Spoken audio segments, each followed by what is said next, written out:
So welcome again to everyone. I see we have quite a few folks who have been able to join. So I'd like to turn it over to Mr. Mongolia Enkbatar, who will begin our program today.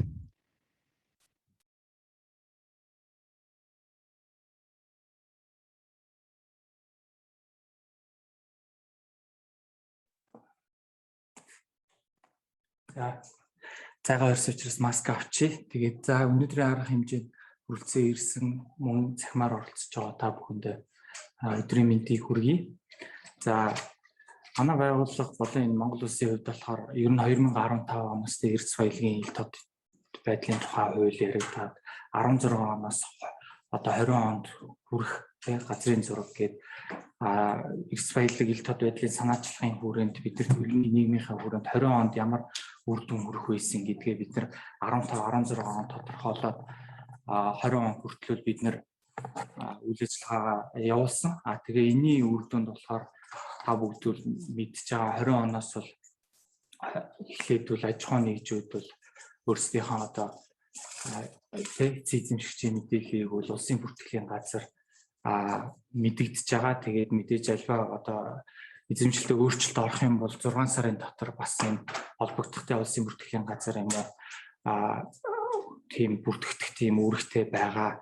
Мөн яг энэтэй холбоотой улсын бүртгэлийн газар болон татвартай холбоотой холбогдох бол өөрчлөлтүүд бол орсон. Гэхдээ бол яг энэ одоо 20 оны байдлаар бол энэ мэдээлэл бол энэ эцэг мэдчилэгчийн мэдээлэл зөвхөн нөгөө улсын архивт л ороод байгаа. Энэ одоо уул уурхайн салбарын лиценз олох ч гэдэм үү төрийн байгууллагууд нэг хүртэл өөрсдөө ашиглах тэр явц бол 20 оны байдлаар бол ерөнхийдөө зогсон гэж харж байгаа. Тэгээд 20 оноос энэ LTRC байгууллагатай бид нар өнгөрсөн жилээс үл хамтарч энэ тал дээр байгаа мэдээллүүдээ солилцъя. Цаашд үр дүн гаргая гэдээ ерөнхийдөө хамтарч ажиллаж эхэлсэн байгаа. Тэгээд энэ хамтын ажиллагааны маань хүрээнд болохоор энэ судалгаа хийгдсэн. Тэгээд энэ цаашдын дараагийн илтгэгчдээс л та бүгд энэ судалгааны үр дүнг бол танилцсанаа. За бүгдээрээ ингээд өнөөдрийн арга хэмжээнд нь амжилт хүсье. За би одоо ингээд микрофоно LTRC-гийн хөтөлбөрийн авилгыг бууруулахад ил тод байдлыг хангах төслийн одоо зөвлөх Марио Пикон шилжүүлж байна.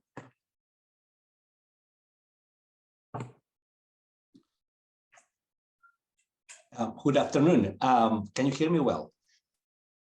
Yes, we can. Great. Thank you very much. Good afternoon, ladies and gentlemen. On behalf of Transparency International Mongolia, the Brookings Institution, and Results for Development, we welcome you to this discussion of the report, Beneficial Ownership Transparency, A Way Forward. My name is Mario Picon, Director of the Leveraging Transparency to Reduce Corruption program, a joint initiative of Brookings Institution and Results for Development, supported by the BHP Foundation.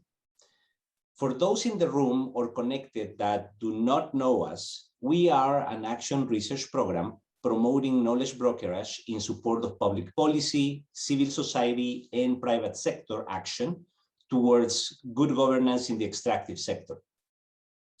Back in November 2020, we organized also with the Open Society Forum and NRGI a roundtable that informed our approach to the challenges of the beneficial ownership process in Mongolia.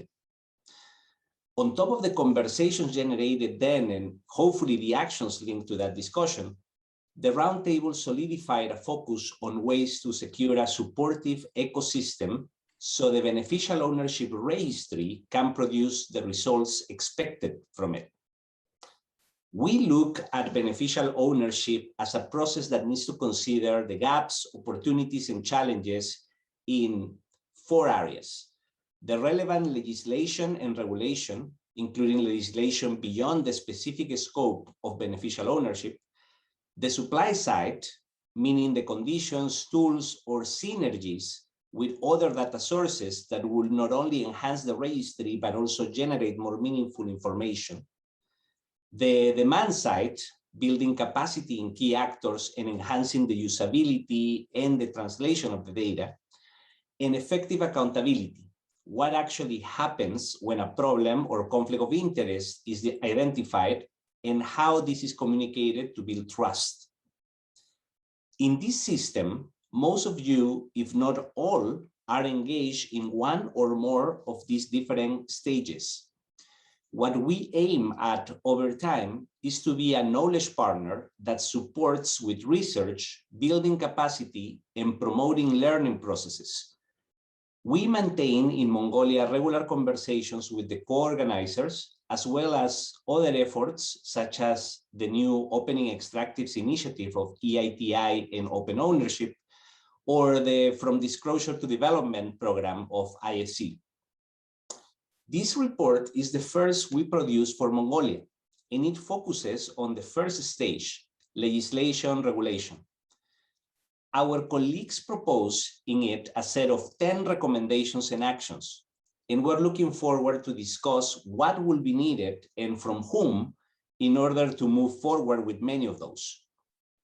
Before then, we're very thankful for the presence and remarks from representatives from the Independent Authority Against Corruption and also from NRGI.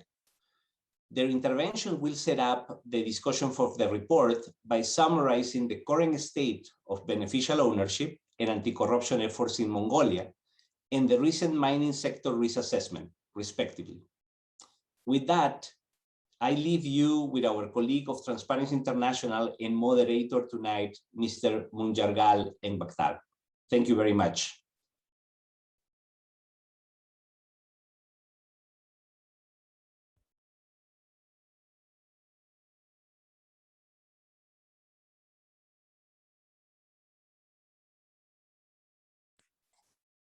Баярлалаа. За дараагийн болохоор алхтаа тэмцэх газрын соён гэрэл хурцлан сэргийлэх хэлтсийн комиссар Дулам Сүрэм маань болохоор эцсийн өмчлөгчийн мэдээлэл болон энэ юу н алхтаа тэмцэхдээ ерөнхийдөө уялдаатай ашиглаж байгаа талаар мэдээлэл өгнө.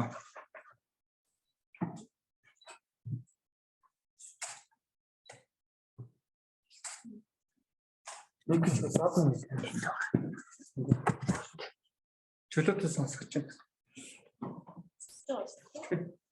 За та бүхний өнөөдрийн амар уулан байлтгая.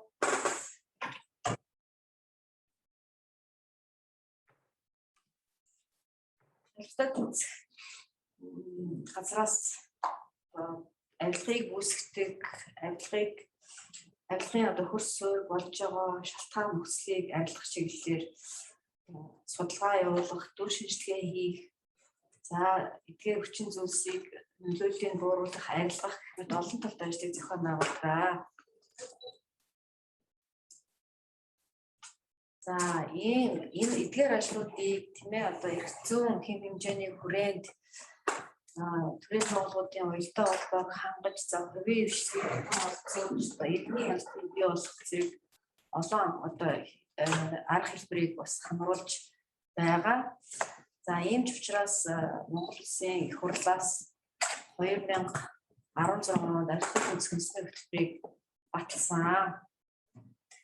За алхтаа тэмцэх үндэсний хөтөлбөрийн одоо нэг бүлэг нь энэ хувийн хвшлийн асуудал буюу одоо төр хувийн хвшлийн хамтын ажиллагааг бэхжүүлэх энэ зорилтыг дэвшүүлж тодорхой арга хэмжээнүүдийг хэрэгжүүлэхээр тусагдсан. За үндэсний хөтөлбөрийг хэрэгжүүлэх арга хэмжээний төлөвлөгөөг Монгол Улсын засгийн газар 2017 онд 114 дахь доллараар баталсан. За энэ арга хэмжээний төлөвлөгөөнд ялангуяа саяын одоо дурдсан энэ авилгын эсрэг үйл ажиллагааны төр хувийн хвшлийн хамтын ажиллагааг бэхжүүлэх зорилтыг хангах чиглэлээр энэ эцсийн өмчлөгчийн асуудал буюу одоо эцсийн өмчлөгчийн ил тод болох холбоотой ялангуяа ашиг олгогч эсдийг нээлттэй зарлагтай холбоотой ийм арга хэмжээг авч хэрэгжүүлэхээр тусгасан байгаа. За ер нь бол ялангуяа төрийн албан хашиж байгаа хүмүүсийн хувьд бол тэдгээр хүмүүс төрийн албанд орохдоо төрийн алба хашиж байхдаа ямар нэг байдлаар одоо тэмээ хувьдаа компани байгуулж тодорхой одоо аж ахуйн үйл ажиллагаа тэрхлэх юм боломжгүй байгаа. Тийм учраас одоо өөрийнхөө тийм ээ өмнө одоо авч явж ирсэн тийм өөрийнх нь компаниудыг устж шилжүүлэх ийм одоо зохицуулалтын хүрээнд одоо асуудлаа тийм ээ тэгшин одоо болгоод ажиллаж идэг л та. Тийм учраас яг одоо тухайн компани тийм ээ яг одоо жинхэнэ юм бэ гэдэгтэй холбоотой асуудал бол яалтчгүй одоо эргээд тийм ээ одоо ажиллах ашиг сонирхлын зөрчлийг бий болгох ийм нөхцөл болж болзошгүй гэж бол аяттай тэмцэх газар болон судлаачид утсан байдаг. Тийм учраас авилгыг одоо авилгатаа үр дүнтэй тэмцэнэ гэвэл саяын дурдсанаар бол эцсийн өмчлөгчийг тийм ээ зарлах, илтгэх болгох ийм асуудал бол шууд одоо нэг түрүүнд тавигдчихэв. Зөвхөн энгийн жишээгээр авч үзэх юм бол тийм ээ авилгын эсрэг соён гөрүүлэх үйл ажиллагааг хэл мэдээллийн байгууллагууд тийм ээ өөрийнхөө нийтлэлийн бодлого чиглэлдээ авч үзэж бас нийгмийн харилцааны хүрээнд тодорхой одоо хөнгөлөлтөөр өгөр ч юм уу ийм олон нийтэд явуулах ийм өстой байдаг. Хэрэв одоо тухайн одоо тийм ээ хэл мэдээллийн хэрэгслийн жинхэнэ эзнаар талбай тодорхой нэг улс төрийн үнэтэй тухайн одоо их дайртай тэмцэх чиглэлээр шиг юм уу соён гөрөлт чиглэлээр шиг хүмүүсэл өөрийнхөө тийм ээ ашгийг бодож одоо өрн төлбөртэй сурталчилгаануудыг явуулах шиг юм ийм нөхцөл байдал үүсэх юм гэж цаана тийм ээ тодорхой ийм сөрөг даврыг бий болгож байгаа юм л да. Тухайлбал одоо авилгын эсрэг тийм ээ олон нийтэд жинсэн ураас дуудсан сурталчилгаануудыг явуулахгүйгээр одоо тийм ээ одоо боломжгүй гэсэн хариулт өгнө гэдэг маань өөрийнхөө тухайн үндэ улс төрчин үүсэх хүсэл зориг эвнэслийг бас харуулж байгаа учраас үнэхээр тэр тэрээс өөрөө тийм асуудлыг авч үзээд байна уу эсвэл түүний одоо ард байгаа жинхэнэ эсний одоо өмнгийг тийм ээ дэмжихгүй байна уу гэдэг ч юм уу. Тэгэхээр зөвхөн соён гэрэл хүрээнд авч үзэхэд л ийм одоо сөрөг үр дагаврыг бий болгодог. Тийм учраас л одоо жинхнээсээ одоо тэр эцсийн өмчлөгчийг тийм ээ олон нийтэд зарласнаар одоо олон нийтийн хяналтыг бий болгоход бол маш том дэмжлэг болох. Авилгатай тэмцэх авилгаас урьдчилан сэргийлэх үйл ажиллагаанд олон нийтийн хяналт оролцоо бол маш том хүч байдаг гэдгийг бид мэдж байгаа. Тийм учраас энэ одоо энэ үйл ажиллагааг олон нийтэд тийм ээ одоо бодитоор харуулах, бодит одоо мэдээллийг өгөхөд иргэдийг бас сургах, дадлгажуулах энэ ажлыг бол авилгатай тэмцэх газар бол давхар бас зохион байгуулдаг юм аа. За авилгатай тэмцэх үндэсний хөтөлбөр тухайлбал одоо авилгын эсрэг хууль энэ төрийн албан тушаалтнуудын хөрөнгө орлогын мэдүүлгийг ил тод нээлттэй болгох гэж зарласан байгаа. Тэгэхээр энэ одоо арга хэмжээний хүрээнд бол хөрөнгө орлогын мэдүүлэгтэй магадгүй тухайн тийм ээ өөрөө нэгэн одоо жинхэнэ эзэн гэдгээ нуучсан учраас хөрөнгө орлогын мэдүүлэгтэй ч гэсэн одоо өөрийнхөө олж байгаа тийм ээ тухайн компаниас олдог ашигыг тийм ээ орлогыг мэдүүлэхгүй байх ийм нөхцөл бас цаана тийм ээ харагдчихаа гэж аяттай тэмцэх газар бас харжээ. За мөн одоо 2 жилийн өмнөөс тийм ээ жижиг дунд үйлдвэрлэлтэй холбоотой жижиг дунд үйлдвэрийн тийм ээ санхүүжилттэй холбоотойгоос нэлээд шуугантай ийм кейс Монгол бас нэлээд дэлгэрсний бид бүхэн мэдж байгаа. За энэ ч гэсэн бас тэр ашиг хүртэгч тийм ээ эзэдийн хэн болохыг нөгөө олон нийтэд задлаагүй ус болоод гарсан гэж үзэж болох талтай. Энэ бол авилгын гэмтэргийн асуудал байгаа. Өөрөөр хэлбэл жинхэнэ эзэн өөрөө тэр тухайн одоо улс төрч гэдэг чинь өндөр албан тушаалтан эрх мэдэл бүхий хүн байсан гэдгийг мэдэхгүй учраас тухайн одоо эрхээ өндөр албан тушаалтан өөрийнхөө компанид тийм ээ давуу байдал олж авах зорилгоор одоо нөлөөлөх тийм ээ санхүүжилтийг одоо их хэмжээгээр нь тийм ээ хүсэх, шийдвэрлэх, шийдэхийн тулд одоо бас олон бичих өргүүлэх гэх юм уу ийм одоо байдлаар тухайн гэмтрийг одоо тийм ээ үлдэх юм асуудал гарсан гэсэн. Өөрөөр хэлбэл одоо эцэд ил тод биш байсан та шууд холбоотой гэж хэлэх юм аа. Одоо албатай тэмцэх үндэсний хөтөлбөрийн одоо 4-р бүлэг 4-1-ийн 6-р бүлэг хэсэг дээр энэ олборлох үйлдвэрлэлийн тод байдлын санаачлалын стандартын хүрээнд ашиг өртөгч эсдийг ил тод болох энэ арга хэмжээ тусгагдсан, тусгайлан тусгасан арга хэмжээний хүрээнд харин Монгол улсаас тодорхой арга хэмжээ авч хэрэгжүүлж байгааг бас албатай тэмцэх газар сайшаа дэмжиж байгаа. За тухайлбал одоо улсын бүртгэгчдийн ерөнхий газрын 2019 оны даргын 2019 оны тодорхой тушаалаар хууль эрхийг эзэн үйлчлэгчийн мэдээллийг улсын бүртгэл бүртгүүлэх өргөдлийг тийм ээ бас баталсан байгаа. Өөрөөр хэлбэл аж ахуйн нэгжүүдэд энэ одоо мэдээллийн маягтыг хөрвүүлж зөвлөсний үндсээр 2020 он гэхэд одоо олборлох үйлдвэрлэлийн ил тод байдлын 2019 оны тайлангаа гаргасан компаниудаас 291 компаниуд сайн дураараа ашиг өртөгч эсдийнхээ мэдээллийг ил тод болгосон байна. Өнөөдрийн эрх зүйн зохицуулалтаар Монгол улсад энэ аж ахуйн нэгжүүд одоо өөрийн тийм ээ энэ ашиг өртөгч эзэмшигчийг ил тод болох ийм үүргийг бол хүлээгээгүй. Өөрөөр хэлбэл одоо ийм мэдээллийг өгж байгаа, бүртгүүлж байгаа, ил болгож байгаа энэ аж ахуйн нэгжүүд бол одоо сайн дурын үндсэн дээр өөрийнхөө нийгмийн хариуцлагыг хүрээд ашиг өртөгч одоо эцсийн өмчлөгчөөр ил тод болгон бүртгүүлж явж байна. Тэгэхээр энэ бол нөгөө эрх зүйн орчин тийм ээ дутмаг байгаатай бас шууд холбоотой учраас энэ асуудлыг шийдвэрлэхийн тулд Монгол улсын хүрээнд Монгол улсын холбогдох байгууллагууд эрдэс баялагын салбарын ил тод байдлын төлөвлөлийн төслийг боловсруулж явж байгаа гэдгийг та бүхэн мэдж байгаа. Энд бол эзэмшигчийн ил тод болгохтой холбоотой асуудал бол бас одоогийн байдлаар бол туссан явж байгаа. За ингээд энэ одоо хуулийн тогтох юм бол маш олон асуудлуудыг зэгцрэх бас боломжтой гэдгийг бас албатай тэмцэх газар анхааран харж байгаа.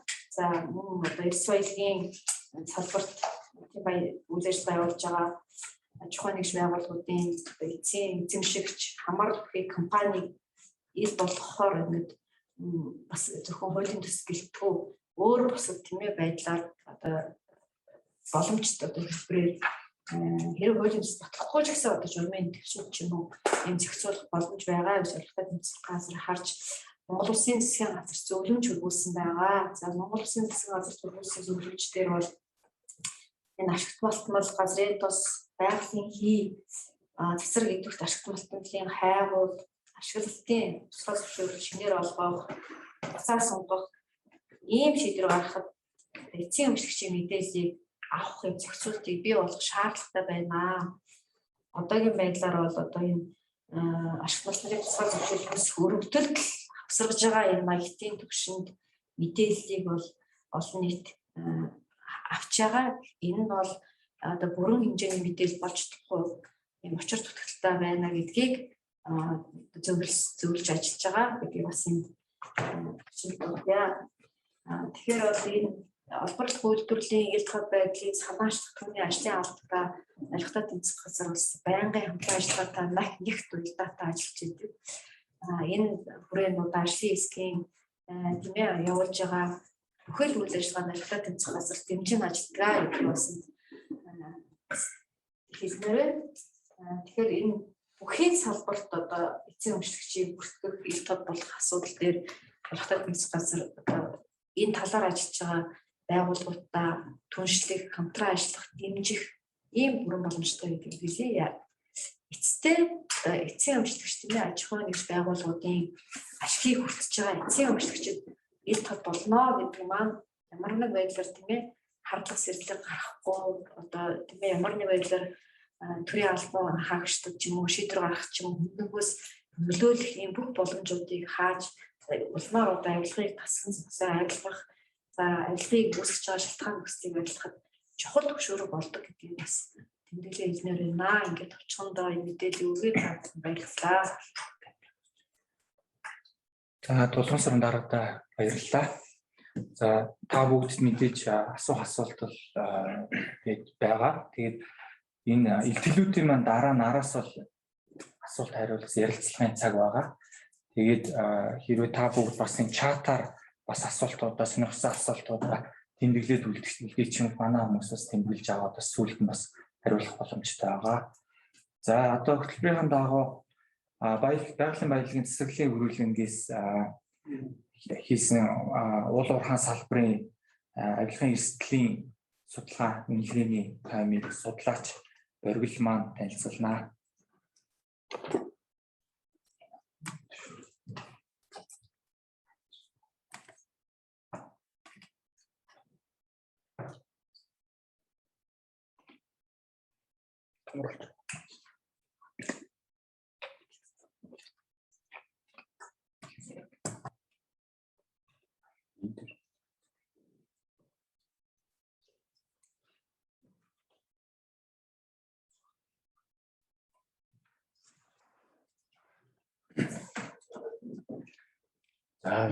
Өдрийн уралд оролцож байгаа хүмүүс болгонд өдрийн мэнд хүргэе.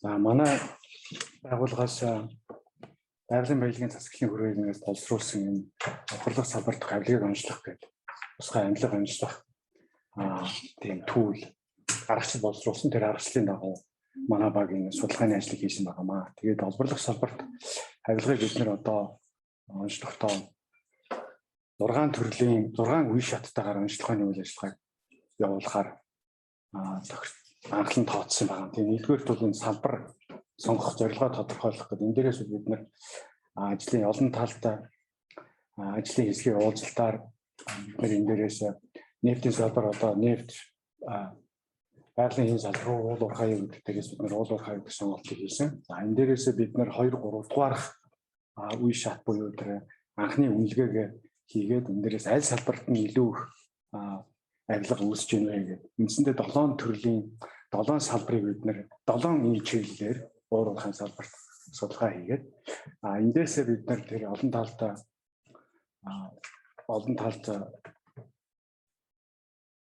оролцогчдын уулзалтаараа тэр уул уурхайн салбарт үйл ажиллагаа бизнесийн үйл ажиллагаа явуулж байгаа гэсэн тэр үйл ажиллагааныхын чиглэлийг бид нар сонгоод үйл ажиллагааныхын чиглэл рүү бид нар хийсэндээ дахиж одоо 3 дугаар шатны ажил буюу энэ олборлох салбарт авилгын онцлох үйл ажиллагаа гэсэн чиглэл рүү судалгааны ажил явуулсан.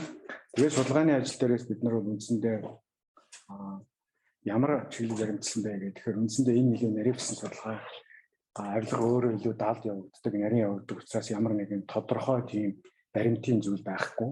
За бид яг авилгатай тэмцэх газар энэ дээр бид нартай хамтарсан ажилласан байгаа. Тэгээд авилгатай тэмцэх газраас зарим нэг одоо шүүхийн материалууд нэгэнт одоо хэлийн шийдсэн зэм шүүхийн материалуудтай бид нэр танилцсан. Гол одоо авсан арга зүй бол бид нэр тодорхой албан тушаалтнууд, за хувийн хвшлийн уурхайн төлөөлөл, за салбарын мэрэгчлэтнүүд, хуульчид, судлаачид, төрийн бас байгууллага, орон нутгийн төлөөлөл, төрийн өмчийн компаниудад ажиллаж байсан хүмүүс зэрэг одоо өргөн хүрээгээр би асуумж маягтайгаар ярьцлах хийж ийм судалгааныхаа үндсэн одоо мэдээллийг цуглуулсан. За чиглүүлэх асуумж нь чиглүүлэх 3 асуултыг би асуумжинд ашигласан юм. Энэ бас цаанаас нөгөө боловсруулсан аргачлалынхаа дагуу тэр 3 асуулт нь нэгдүгээр тэр ямар учраас энэ төрлийн авилга маш ноцтой өрнөөлтөй вэ?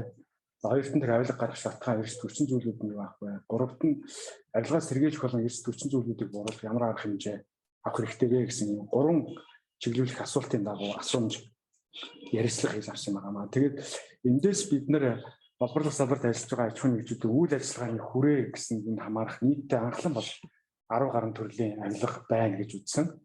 Бид нар одоо энийг дахиад одоо авилга гарч байгаа үндсэн субъект хаанаас энэ авилга гарч байгаа, авилга үүсэж байгаа тэр шалтгаан, авилга авж байгаа тэр сэтэл, зорилго, өгч байгаа зорилго, авагч талаас нь, өгөгч талаас нь тэгээд дахин ийм ангил явуулаад энэ 7 төрлийн авилга олборлох салбарт үйл ажиллагаа явуулж байгаа аж ахуйн нэгжүүдийн үйл ажиллагаа гэсэн хүрээнд байна гэж дүгнсэн байгаа. За энэ 7 төрлийн авилга нь бол нэгдүгээр нь үйл ажиллагаа явуулахад тусгай зөвшөөрөл олох үнэлгээ, тайлан төлөвлөгөө хүлээн авах дүгнэлт гаргахтай холбоотой авилга хамгийн түгээмэл авилга. Авилга олборлох салбарт ажиллаж байгаа ер нь хувийн болоод төрийн өмчийн компаниуд дээр ч гэсэн энэ асуудлууд бас их гардаг юм байна. Хамгийн түгээмэл нь. Хоёрт нь тэр төрийн өмчт компани худалдан авалт туслан гүйцэтгэлтэй холбоотой авилга. Гуравт нь тэр төрийн албан хаагчийн үйл ажиллагаатай холбоотой үүсэх авилга.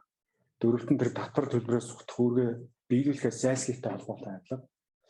Компаниуд өөрсдөө зах зээлээ хадгалах, бизнесээ хамгаалахтай холбоотой авилга. За энэ бол цоошин төрлийн нэршил байж магадгүй. Сүүлийн үед бол энэ бол нэлээд ихчээ авсан, өөрөөр хэлбэл энэ нэлээд хүчтэй болж ирсэн зах зээлийг одоо томоохон компаниуд өөрсдийнхөө зах зээлийн байр сууриа хадгалах зорилготой тогтоосон үнэлгээний ажил үүн өөрийн одоо зах зээлээ хадгалах шинэ өрсөлдөгч оруулж ирэхгүй байх зорилготойгоор гарч ирдэг ийм авилгын бүхлүүдийн гимжин сүлжээ төрийн албан хаагчдыг ашигладаг ийм авилгын хэлбэр. За тэр 6 дахь нь орон нутгийн удирдлага эрх хэмжээний шалтгааллах авилга. За орон нутгаар маш хэмжээгээр гарч байгаа одоо энэ байгаль орчны үнэлгээний асуудал байна. Тэр нөхөн сэргээлтийн асуудал. За одоо тэр түгээмэл тархацтай ашигт малтмал олборлно гэж хэлээд алт олборлдог асуудал. Өөрөөхөө тэр олборлолтын талбайд нинжа оруулдаг эсвэл одоо нөхөн сэргээлт хийн гэж хэлээд ямар нэгэн байдлаар нэгээд олборлолт явуулж авах жишээтэй. За орон нутгийн удирдлагатай өөртөө холбоотой маш хэмжээний авилга байгаа. Орж ирсэн нөгөө уулуурхаагаас авсан одоо хандив тусламж дэмжлэгийн мөнгөөр янз янзын тухайн сандаа заагдаагүй юм эсвэл орон нутгийн иргэд мэдхээргүй үйл ажиллагаануудыг санхүүжүүлдэг хувьдаа завших явдал гардаг. Долоод нь одоо процесс хордогчлагтай холбоотой авилга. Энэ бол Монголд нэлээд авч үзэхээс өөр харахгүй. Энэ яг өөрийнх нь процесстэй холбоотой. Уул уурхайн бизнес Монголд үндсэндээ 6-аас 7 сарын хугацаанд үргэлжлэдэг учраас байнгын цаг хугацааны нөгөө шахал дарамтанд ор байдаг. Тэгээд ерөөсө хавар газар гэсэл 4 сараас алтныхын үйл ажиллагаагаа эхэлж явдаг. Энэ ямар нэгэн хэлбэрээр одоо 7 хоног хоцрогдол үйл ажиллагаа өөрөө хоошоо маш хэмжээгээр хоошоо шахах нь дээр нэмээд энэтэй холбоотойгоор нөгөө олборлолтын асуудал хойш тавигдах шийдтэй учраас процессыг хурдчлах гэж одоо хувийн салбарын энэ тал дээр хүсцгээдэг. Энэ дээр нь бол одоо тодорхой эрх мэдэлтэй байгаа төрийн албан хаагч өөрийнхөө эрх мэдлийг ашиглаж одоо авилга өгөхийг шаардах юм уу? Энэ харилцаан дээрээс үүсдэг юм хандлага гэж тодорхойлж байгаа. Тэгээ энэ 7 төрлийн авилгыг бол үндсэнд нь ингээд яг энэ үйл ажиллагаа түрүүн ярьсан тэр 1-р төрлийн авилга бол үндсэндээ бол энэ хувийн хвшил болоод төрийн албан хаагчдын хооронд гарч байгаа. За 2 дахь төрлийн авилга бол үндсэндээ энэ төрийн өмчийн компаниудаар маш хэмжээгээр гарч байна. Энэ тендертэй холбоотой асуудал дээр зингийн нөхдөдтэй ч уулзсан яг захин тендер гэдэг тендерийн үйл ажиллагаанд хүний оролцоод аль болохоор багасгах чиглэл рүү явж байгаа боловч улс төрчдийн энэ төрийн өмчийн компаниуд нөлөөлж байгаа нөлөөлөл гэдэг бол одоо үнэхээр өндөр байгаа. Энэ дээр одоо бүхэл бүтэн өөрсдөө хүмүүсийг одоо төлөөний хүмүүсийг тавьдаг. Тэрнээс ахвалал одоо энэ туслан гүйцэтгэл дээр өөрсдийнхээ хамаарлагын компаниудыг авдаг. Одоо procurement буюу худалдаа авалтан дээр одоо маш хэмжээний шамшигдуулалт үүсдэг. За энэ бол одоо тусад нь авилгын төрөл гэж үзснээр бид нар сүүлд нь одоо гарчгаа сүлжээтэй төрийн өмчийн компаниудаас нэг авилга, нэг төрлийн авилга болгож гаргасан байгаа. Төрийн албан хаагчийн үйл ажиллагаатай холбоотой авилга бол ерөөсөө нэг талаас төрийн албан хаагч албаны эрх мэдэлтэй, дээр нэмээд хувийн сонирхол, дээр нэмээд одоо эрх мэдлийн давуу байдлаа ашигладаг. Нөгөө талаас олборлох салбарт ажиллаж байгаа компани хуулийг идэхэд цаг очих хэрэгтэй, бизнесийн үйл ажиллагаа хурцгах, шат дамжаагаа алгасах, зардлага бууруулах, татвар баг төлөгч юм уу ийм сонирхолтой. Ийм сонирхолтой гарч ирж байгаа. Татвар төлбөрөөс цугтах үргээ биелүүлэхээс зайлсхийтэй холбоотой үүсэх авилга. За энэ бол хамгийн түгээмэл ер нь компаниуд дээр бол энэ бол маш их гардаг. Ялангуяа орон нутагт олборлох үйл ажиллагаа явуулж байгаа компаниуд байгалийн нөхөн сэргээлтээс маш их цугтдаг. Өнөөдрийн байдлаар хамгийн сүүлийн үеийг мэдээгээр Монгол 30 мянган газар яг байгалийн одоо энэ олборлох салбараас үүдэлтэйгээр нөхөн сэргээлт хийгдэх болцсон ийм газар байна. 30 мянган газар. Үүний яг 29 мянган цэвэр уул уурхайтай холбоотой. Энэ 29 мянгаас 7 мянган өнөөдөр хариуцах эзэнгүй орхигч. Яг энэ төлбөрөөс цугтах энэ үүргээ биелүүлэхээс зайлсхийхээс холбоотой. Энэ авилгаас үүдэн бий болсон одоо хаягдсан 7 мянган газар. За компаниуд өөрсдөө зах зээлийг хадгалах бид түрүү хэлсэн энэ дээр одоо шинэ тоглогчийг оруулахгүй байх гэдэг дээр би хэд хэдэн кейс хүмүүстэй ярьж үзсэн. Тэгэл одоо ямар нэгэн байдлаар шинэ өрсөлдөгч зах зээлд орё гэхэд одоо төрийн албыг ашиглаж тийм шинэ өрсөлдөгчийг зайлуулдаг. Бүр тендер дээр гарч ирсэн кейс байна. Өрсөлдөгч нарын одоо юу гэдэг зөвшөөрлүүдийн сунгуулахгүй байсаар байгаа тендерийн баримтчийг бүрдүүлэхгүй байх жишээтэй. Тэгээд өөрсдөө хэдүүлээ олж авах жишээтэй. Ер нь бол одоо энэ тэр тоор гэж яриад байдаг тендерийн баримт бичгийг бүрдүүлэхээс анхлан хийхээс ахуулаад тендерийн гүйцэтгэл хүртэл бүх үйл ажиллагаанд энэ томоохон компаниуд оролцож байгаа. Тэгээ энэ дээр бол одоо манайх монополи эсрэг хөлтөнд өрсөлдөөний эсрэг хуультай боловч тэр өрсөлдөөний эсрэг хууль бол үндсэндээ энийг ингээд наривч тусгаж чаддгүй юм байлээ. Энд дээр бол ерөөсөө зарим нэгэн тохиолдол бол ерөөсөө бүр эрүүгийн шинжтэй гэмээр маш олон үйлдэл энэ дээр гарсан байлээ. За орон нутгийн удирдлага их хэмжээний шалтгааллах авилга гэдэг. Энэ бол одоо ерөөсөө өнөөдрийн манай зохицуулалтын үйл ажиллагаа, манай хууль хоорондын уялдаа холбооны завсар дээрээс маш их үүсдэг. Орон нутгийн өнөөдөр яг ярих юм бол засаг дарга нар нь жишээлбэл өөрсдөө баг байгаль орчны байцаагч болсон явж байгаа жишээтэй. Энд өөрсдөө томилж хүн тавьдаг. За энэ ингээд одоо нөгөө нөхөс сэргээлт хийх үү, албарлах уу гэдэг нь мэддэг. Өөрсдийнх нь сонирхол юу байдаг вэ гэхээр туслан гүйцэтгэл хийх, өөрийн хувь оролцоотой компаниар худалдаа авалтыг хийж өгч юм уу? Эсвэл хамтарч хувь эзэмших ч юм уу? Янз янзын юм хувийн сонирхолтой холбоотой. Тэгээд орон нутгийн удирдлага өөрөө дээд байгууллагаас ямар нэгэн тийм одоо хараа хяналт их сул хөдөө орон нутагт бол төрийн дээд байгууллагаас очиж шалгалт хяналтыг тэр болгыг хийж чаддгүй. Энэ дээр одоо биднэрт бол зас сайжруулах ч юм уу энийг хуулийнхын хүрээнд өөрчлөх юм бол маш их юм лээ. За энэ дээр бол яг нь тайлан дээр бас нэлээд орсон байна. За түрүү ярьсанчлан тэр процесс сургалттай холбоотой авилга гэдэг. За энэ бол одоо ерөөсөө төрийн албан хаагчийн зүйлс гарч байгаа тэр өөрийнхөө алтны эрх мэдлийг ашиглаад одоо эсвэл үлдэхүү үзүүлэх. За одоо ямар нэгэн байдлаар шахалт дарамт үзүүлэх, албаны эрх мэдлээ ашиглан одоо асуудлыг одоо хойш нь тавих, хиймэл саад дотор чирэгдэл учруулах гэдэг юм уу. Энэ нөхцөл байдал үүсдэг. Нөгөө талаас компани хуулийн этгээд бол одоо цаг хугацаа хажигддаг. Зардлаа бууруулах гэдэг. Эндээс үүсэлтэй авилгын хэлбэр. Энэ бол яг тодорхой хэмжээгээр бусад төрлийн авилгууд давхар орсон ижил төстэй юмнууд бас бий. Тэгээ эндээс манай ажлынхаар бол үндсэндээ олборлох үйлдвэрийн ил тод байдлын санаачлах бидний өөрсдөө юм ажлын төлөвлөгөө гаргаж өгч байна. Тэгээд сүүлчийн уулзалтаар олон талд оролцогчдын уулзалтаар бид нэр 3 төрлийн авилгыг сонгосон байгаа. Тэр төрийн албан хаагчийн албан үүрэгтэй холбоотой авилга, компаниуд өөрсдийн зах зээлийг хадгалах бизнесээ хамгаалахтай холбоотой авилга, за орон нутгтай холбоотой авилга. Энэ 3 төрлийн авилга дээр бид нэр үндсэнд 5 зорилт буюу 5 хийх ажлын төлөвлөгөө боловсруулаад гаргасан байна. За ерөнхийдөө бол энэ юун дээр хийсэн ажлын ерөнхий ингээд томьёолоод энэ 7 авилгын эрсдлийг ингээд дотор нь ингээд аваад үзэх юм бол ингээд 5 төрлийн дүгнэлт хийж болохоор байна. Юу гэхээр нэгдүгээр энэ төрийн албан хаагчийн цалин хөлс байгаа амжиргааны төрөлцдгөө төрийн албан хаагч авилга бүртгэх эрсдлийг ихсгэдэг. За энэ бол одоо үнэхээр зарим авилгын хэрэгүүдийг ингээд үзэхэд авилгатай тэмцэх газраас өгсөн тэр 2014-2017 оны албан тушаалын гэмт хэргийн шүүхийн шийдвэрийн эмгэтгэлийг уншиж танилцж байхад одоо тэрэн дээр би энийг олон жишээн дээр хэлж байгаа юм.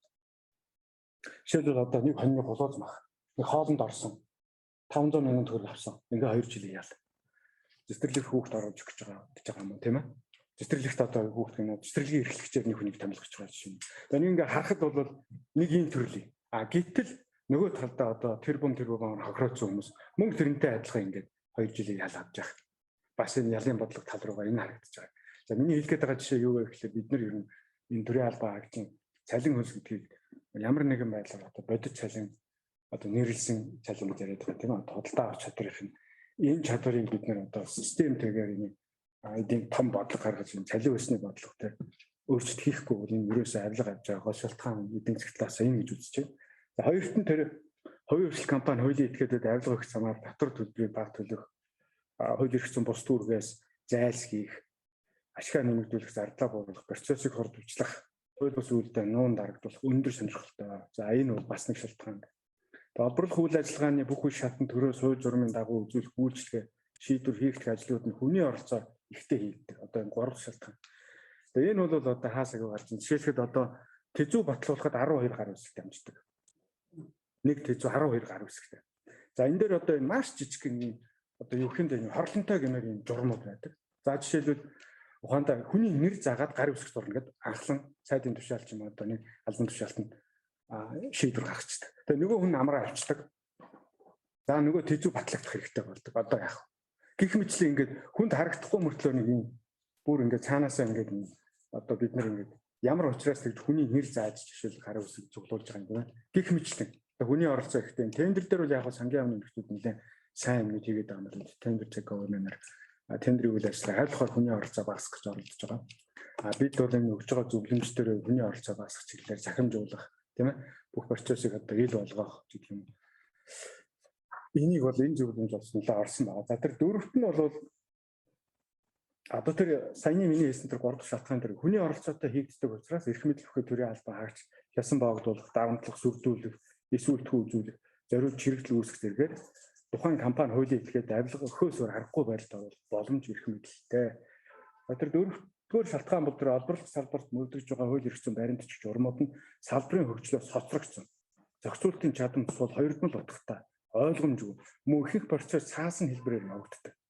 Одоо энэ дээр ингээд хоёрдмол утгатай байдаг учраас төрийн албаагч тайлбарладаг энэ дээр бараг шахав. Одоо зарим олборлолтын дээр жишээлбэл би хүмүүстэй ярьж байгаа зөвлөлтийн үед ашиглаж байсан ГОСТ стандартыг ашиглаад явж байгаа жишээтэй. Зарим журмууд. Одоо гэтэл энэ ГОСТ стандартын дагуу нийлүүлэлт хийдэг компаниуд нь тэн дээрээ ингээд нэг юм монопол болоод суудсан.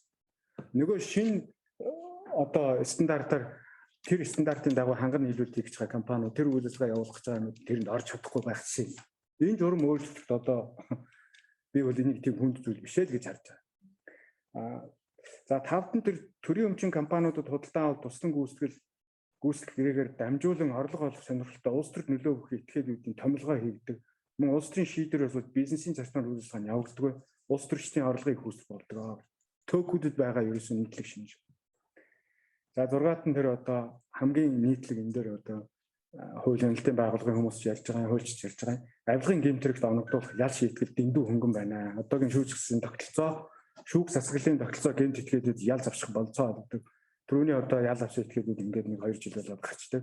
Ялын өөрийнх нь одоо авилгын гэмтрэгт өгж байгаа ялын дээд доод хязгаар хоорондоо хязгаартай 2-10 жилийн. Тэнгүүт одоо ихэнх авилга авж байгаа этгээдүүд одоо 2 жилийн ял авахгүй тийм болдог. За энэ өөрөө шүүхтэй ямар нэгэн байдлаар авилга үүсэх бас нэг хэрэгсэл болж гарч ирж байгаа. Миний түрүүний хэлсэнчлээ одоо хоньны голууд мах одоо аваад тэгээд 500 сая төгрөг аваад 2 жил авах тийм ээ. За одоо тэрбумаар нь хохируулаад 2 жил авахын хооронд одоо ялгаа их байна. Энд дээр нөгөө дагнсан шүүхийн асуудал, дагнсан шүүгчдийн асуудал энэ дээр бас давхар гарч ирж байгаа.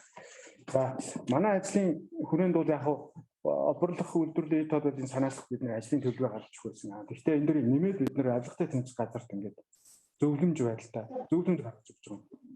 За ингээд 3 төрлийн энэ бол яг урдчилсан байдлаар гаргаж ирж байгаа. Тэгээд яг ажлын хэсгээр бол бас ярилцах юм байна. Хууль эрх зүйн хүрээнд одоо авилгатай тэмцэх газарт өгч байгаа зөвлөгөөн дээр олборлох салбарт мөрдөж байгаа хуулиуд зохицуултын журмуудыг өөрчлөх сайжруулах хэрэгтэй байна. За татврын өршөөлийг хоригломоор байна. 20 онд авчаа татврын өршөөл гаргаад 5 жилийн хугацаанд тэр татврын гэмт хэрэгт холбогдсон бол өршөөнө гэдэг одоо олон нийтэд мэддэггүй тийм хуулийн зал оруулсан байна шүү дээ. За авилгын гэмт хэрэгт зөвлөсөн этгээдүүдийг өршөөлийн хувьд хамруулах зогсоё. За ялын бодлогод өөрчлөлт оруулах шийдэхийг ялгамжтайгаар тогтоож хангах. За дагнсан шүүх байгуулах, дагнсан шүүгчдийг мэргэжүүлэх гэж. Шүүгэл үлээгчийн тухай хуулийг баталж мөрдүүлэх шаардлагатай гэх энэ дээр бас санал авч байгаа.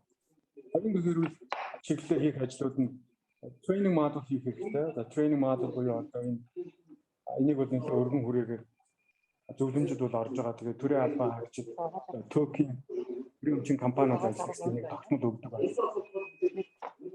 Уучлаарай энэ яриагүй хүмүүсийн микрофоноо хаагаарай. Эрсдлийн матрис гаргах шаардлагатай байгаа. Эрсдлийн матрисээр бас яг дэлгэрэнгүй тайлбар орж байгаа. За бүтэц зохион байгуул үйл ажиллагааны хүрээнд хийх ажлууд хөрөнгө оруулалтын мэдүүлэгт эцсийн өмчлөгчийн бүртгэл мөн гадаад улсад байгаа хөрөнгийг бие болон бие тус хөрөнгийг хамааруулах шаардлагатай байна. За төр улс төрд нөлөө өгөх этгээдүүд ихэнх нь гадаадад үйл хөдлөх хөрөнгөтэй тэндээ одоо ямар нэгэн байдлаар одоо бие тус хөрөнгүүдийг ихээр эзэмшдэг. Янз янзын одоо тэр mutual fund-ууд байна, тэр financial institute-ууд тодорхой хэмжээний хувьцаа эзэмшдэг гэх юм. Энийн хөрөнгө оруулалтын мэдүүлэгт ерөөсөө орж явдаг. Энийг агуулах шаардлагатай байна. За тэгээ хоёрт нь тэр одоо авилгатай тэмцэх газрыг татврын төлөлт дээрх асуудлыг ханддагын шалгадаг байя. Тэгээд авилгатай тэмцэх газар дээр татврын ерөнхий газар дээр байгаа хяналт шалгалтын газрыг нэмээд Монголын авилгатай тэмцэх газар гэдэг бол бидний зөвлөж харж байгаагаар бол Mongolian IRS буюу Untitled Revenue Service. Монголын одоо яг Америкт одоо тэр татврын хяналтын байгууллага шиг авилгатай тэмцэх газар бас яг тийм үргийг гүйцэтгэх шаардлагатай гэж харж байгаа. Өнөөдрийн байдлаар татврын ерөнхий газар дээр бол санхүү талаас нь татвар талаас нь шалгах чадамж нь байдаг боловч Яг ингээд их хэмжээ нөлөөний хувьд авилгатай тэмцэх газар шиг тийм том хэмжээнд хүрч чадаагүй учраас авилгатай тэмцэх газрыг улам хүч хөгжүүл энэ дээр татврыг давхар шалгадаг байя. Хөрөнгө орлогын мэдүүлэгч яг ярих юм бол тухайн этгээд өөрийнхөө орлогыг үндэслэлтэй орлого гэж нотлол тэгээд зогсчихж байгаа байхгүй. Үнэхээр тэр чинь үндэслэлтэй орлого юм бол дараа та наад үндэслэлтэй орлогоос татвараа төлснө үү гэдгийг нь одоо бид нар бас хуулиасаар асуудаг байх хэрэгтэй. Энэ бол хоёр дахь том асуулт. Тэгээ энэ өөрөө орхигдоод явж байгаа юм бид харж байна.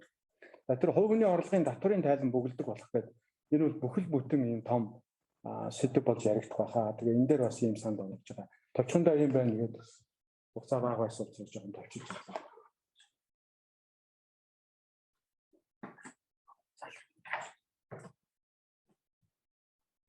За Боргил судлаачтай сонирхолтой ихтгэл судалгааны тайлангаа танилцуулсанд баярлалаа.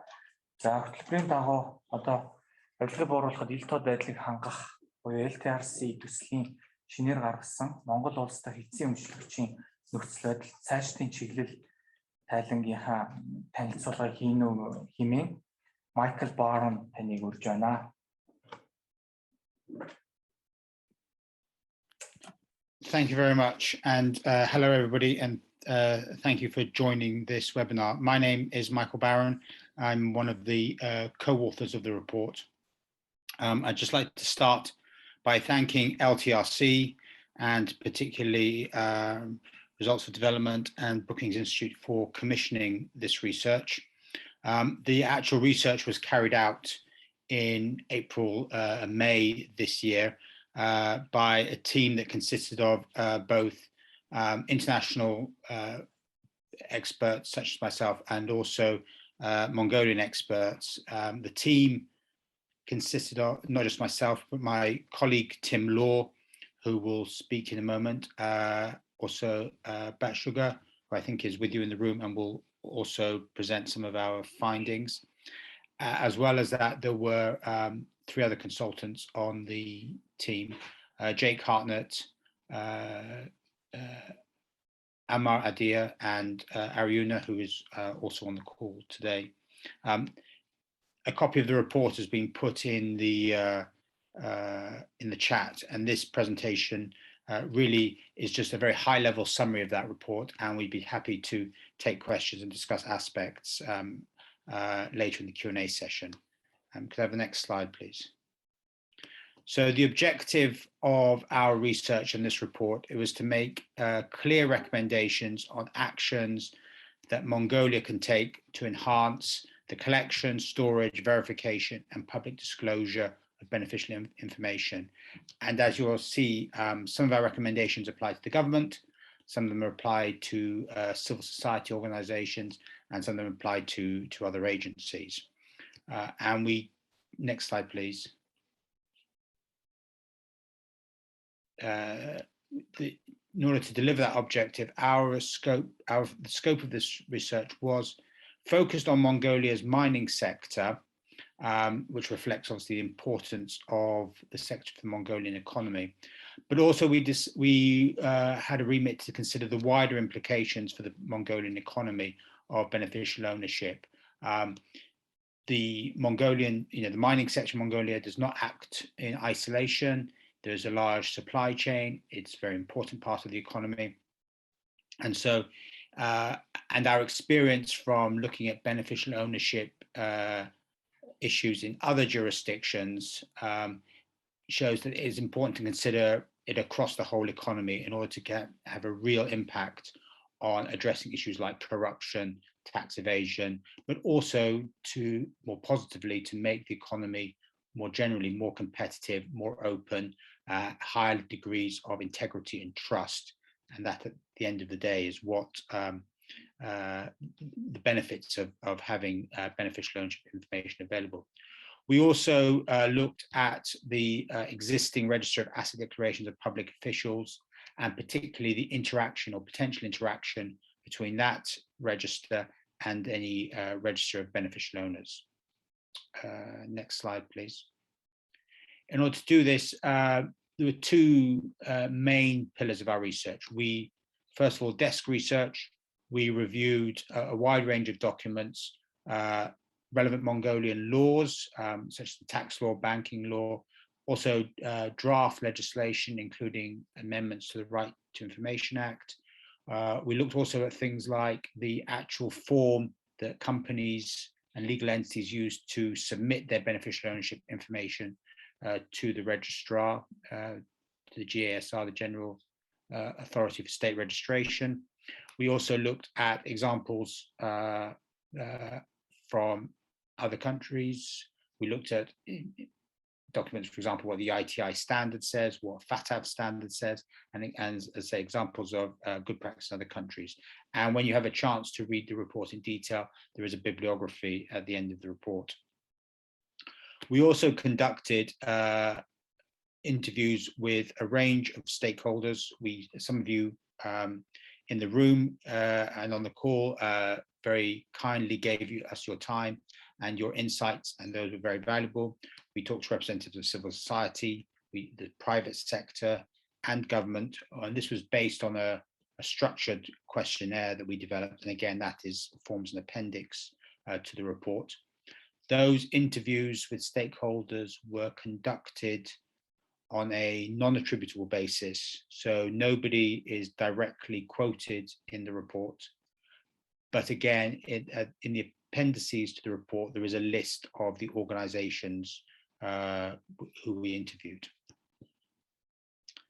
An important aspect of the report to provide the context and also to benchmark Mongolia against existing international practice.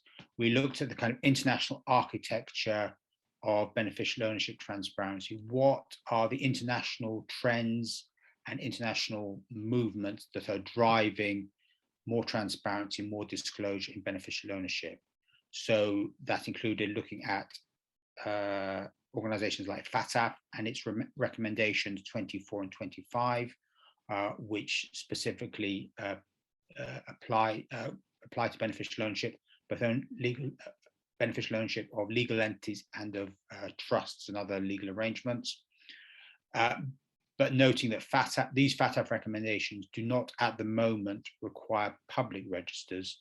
They just require beneficial ownership information to be available in a timely manner to law enforcement and to government agencies.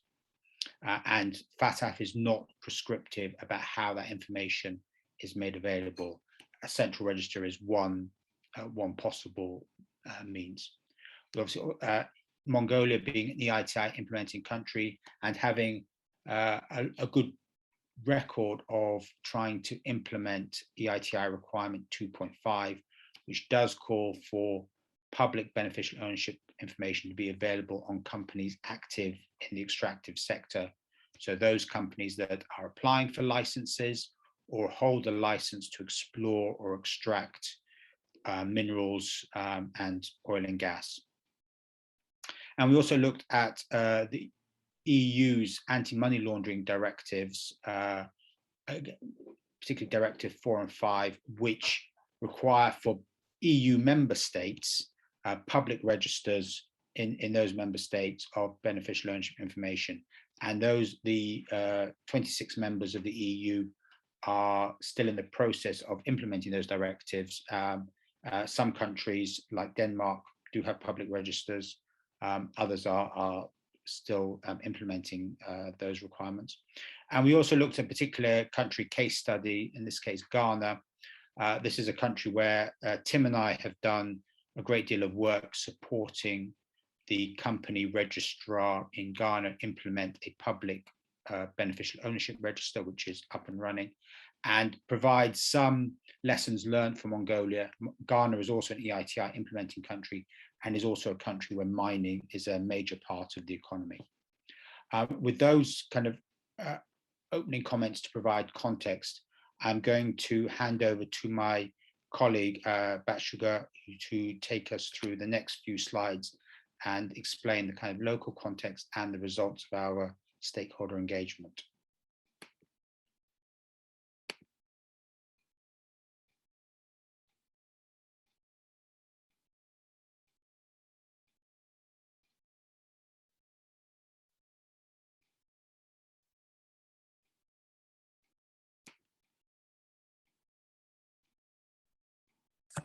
Өмчлөгчийн эцсийн өмчлөгчтэй холбоотой өмчлөгчийн бүртгэл түүний мэдээлэл цуглуулгууд ашиглалттай холбоотой Монгол хөнөөгийн нөхцөл байдал болон одоо талуудын оролцооны талаар товч одоо та бүхэндээ танилцуулъя. За юун түрүүнд бол яг эцсийн өмчлөгчтэй холбоотой эрх зүйн зохицуулалт бол салбарын болон одоо олон хууль эрх зүйн актууд харилцаа адилгүй одоо тусгагдсан байдаг. За үүнээс бол одоо хамгийн томоохон байр суурьтай нь одоо Монголиар терроризмыг санхүүжүүлэх тэмцэх тухай хууль, за татврын хууль, за улсын бүртгэлийн болон хуулийн этгээдийн бүртгэлийн тухай хуулиуд гэх мэт ингээд хууль эрх зүйн актуудад байгаа. За ерөнхийдөө яг энэ хууль эрх зүйн актуудад орсон гол өөрчлөлтүүд бол 2018-аас 19 онод буюу Монголиар терроризмыг санхүүжүүлэх одоо ажлын хэсгийн одоо санаачлаа гэх юм уу те одоо үрт өнгөөр энэ ажлууд бол нэлээд эрчимтэй явагдаж байсан. За ингээд шинэ одоо улсын бүртгэлийн тухай хуулийн зохицуулалтаар бол бүхий л хуулийн этгээдүүд бол эцсийн өмчлөгчийн мэдээлэл улсын бүртгэлийн газар бол бүртгүүлэх, мэдүүлэх ийм үүргийг бол хүлээсэн. За энэ хүрээнд хуулийн хугацаанд буюу 2020 оны 12 сарын 31-нд багтаагаад нийт 29,948 компани бол одоогоор улсын бүртгэлийн ерөнхий газарт бол эцсийн өмчлөгчийн мэдээллийг маягтын дагуу бүрдүүлээд өгч гисэн. Гэхдээ яг улсын бүртгэлтэй компани хэд вэ гэдээ харьцуулаад үзэхээр бол бас энэ маш хангалтгүй үр дүн харагдаж байгаа. За 2016 оны аж ахуйн нэгж байгууллагын тооллолтын дүнгээр бол Монголд одоо үйл ажиллагаа идэвхтэй болж байгаа 120,000 гаруй аж ахуйн нэгж байгууллага байна гэж. За тэгэхээр энэ идэвхтэй явуулж байгаагаас аваад үзэхэд бол одоогоор нэг 20 гаруй хувь нь эцсийн өмчлөгчийн мэдээллийг бол хуулийн дагуу мэдүүлчихсэн ийм байгаа байдалтай байна. Яг уулуурхайн салбарын хувьд бол түрүүн бас Дулаан дарга хэлсэн олборлох салбарын үйлдвэрлэлийн ил тод байдлын санаачлагын хүрээнд бас стандартын дагуу ашиг хүртэлч эзтэй сайн дураар мэдээлдэг, нийт ил тод мэдээлдэг ийм бас тогтолцоо явж байгаа. За энэ дээр бол нэг 2093 компаниас 291 буюу нэг 15 орчим хувь нь бол ил тод одоо олон нийтэд ингээд эцсийн өмчлөгчийн мэдээлсэн ийм нөхцөл байдалтай харагдаж. Тэгэхээр аль талдаа явж байгаа энэ санаачлагын зохицуултуудын хүрээнд эцсийн өмчлөгчөө мэдээлж байгаа, тайлхинж байгаа энэ байдал бол одоогоор хангалтгүй байна. Бид бас эхлэлтийн шатанда одоо мэдээлэл бүрдүүлэх, цуглуулах, баталгаажуулах нь эхлэлтийн шатанда явж байна гэж харж болохоор ийм дүр зураг харагдаж байгаа. За одоогоор цугласан байгаа улсын бүртгэлийн ерөнхий газартай цугласан байгаа мэдээлэл бол олон нийтэд ил тод болох биш. За дээрээс нь цаасан хэлбэрээр буюу одоо тухайн аж ахуйн нэгж байгууллагын хуулийн этгээдийн хавц тэрэгт ингээ ороод явдаг. Яг энэ нэгдсэн мэдээлэл түүнд хийгдсэн шинжилгээ гэх мэт ийм одоо нарийвчилсан шинжилгээ судалгаанууд бол дутмаг байгаа. Өөрөөр хэлбэл хэрэглээ нь одоогоор хязгаарлагдмал байна гэж ойлгож болно. За одоо энэ нөхцөл байдлыг өөрчлөх бас нэг боломж давуу тал бол бидний зүгээс юу гэж харж байгаа вэ гэхээр нийтийн мэдээллийн тухай хууль яг одоо энэ эцсийн өмчлөгчийн тухай мэдээллийн санг бүрдүүлэх, цахим хэлбэр чиглүүлэх, олон нийтэд ил тод болох. Ингэснээр судлаачид, за төрийн бас байгууллагууд, сэтгүүлчид гэх мэт олон талууд бас энэ мэдээллийг дүн шинжилгээ хийх, эргэлтэнд оруулах юм боломжийг бүрдүүлэх байхаа гэж гэсэн ийм бодолтой байна. За ерөнхийдөө яг энэ эцсийн өмчлөгчийн тухай зохицуулт хуулиудын зохицуултуудыг, тодорхойлолтуудыг аваад үзэхэд олон янзын тодорхойлолтууд тэр дундаа одоо нөгөө босго хэмжээнүүд те босго хувьд бол бас олон янзаар тодорхойлогдсон байна. Тэгэхээр яг эцсийн өмчлөгчийн талаар бас нэгдсэн ийм тодорхойлолт бол харьцангуй байхгүй гэж хэлж болно. Гэхдээ түгээмэл ашиглагдж байгаа нь бол одоо Монголиар терроризмыг санхүүжүүлэх хуулийн дээр тусгагдсан байгаа энэ тодорхойлолтыг бол түгээмэл ашиглаа явж байна. Дараагийн слайд нь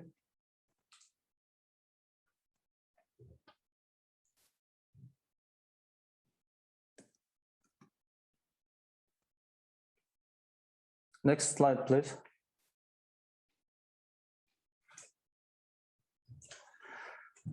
За тэгээд сүүлийн 2-3 жилд 18 оноос хойш хийгдсэн энэ хуулийн шинжилгээтэй холбоотой ерөнхийдөө оролцогч талууд, сонирхогч талууд маань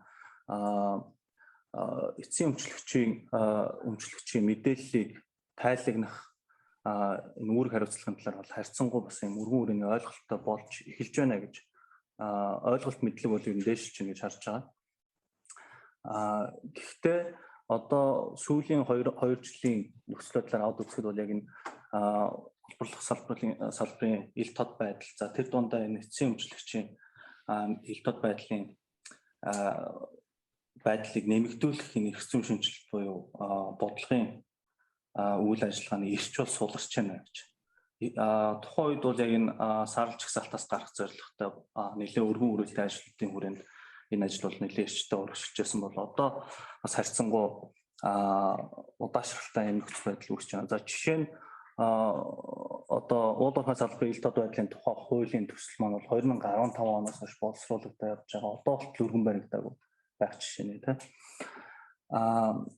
Энэ нэг талаар яг энэ эцсийн өмчлөгчийн ил тод байдлыг одоо сайжруулах чиглэлээр манлайлал үзүүлж байгаа тодорхой улс төрийн гэдэг юм уу төрийн олон нийтийн юм фигуртэй манлайлал үзүүлж байгаа манлайлагч байхгүй байна гэдэгтэй бас холбоотой. Тэгэхээр ерөнхийдөө цаашдаа энэ асуудлыг тогтмол бодлогын түвшинд бас тавих, олон нийтэд таниулах, талуудын одоо хамтарсан хэлэлцээр уулзалтууд одоо ярилцлагуудыг зохион байгуулах ийм одоо манлайлагч бол заашгүй шаардлагатай гэж харагдж байгаа. Дараагийн слайд.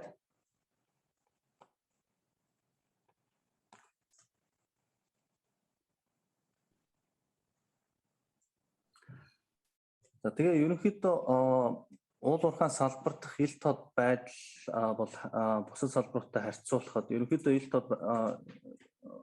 тод байдлын одоо үзүүлэлтүүдтэй бусад үзүүлэлтүүдтэй харьцуулахад сул байна гэдэг ийм дүгнэлтүүдийг гаргаж байгаа. Энэ нөгөө талаасаа яг энэ авилгын нөхцөл байдал, ашиг сонирхлын зөрчил, за PEP буюу нөгөө political exposed person гэж яриад байгаа тийм.